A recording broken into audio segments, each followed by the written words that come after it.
The thing about this Jezebel spirit is that it will now try to Christianize things that have been called an abomination. So things that have been designed to carry the appetite of the world. You know, that's what we do most of the time. The appetites that are in the world.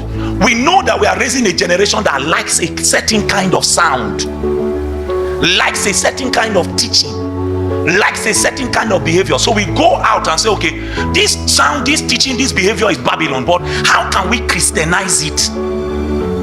So that if we add Jesus to it, we can now repackage it and feed the carnal lust of a generation.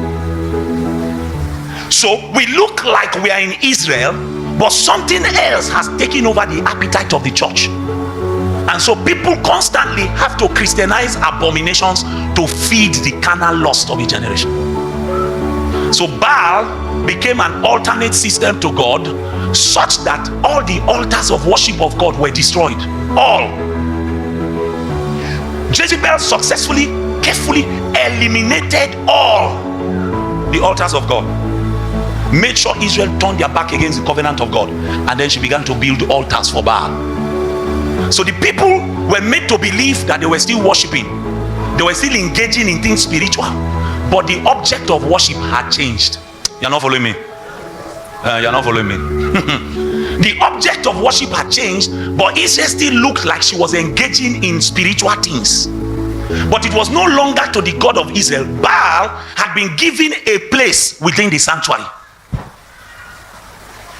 In fact, my wonder has always been for Israel that when they were breaking down God's altars, when they were building a temple for Baal in Samaria, where were the Israelites?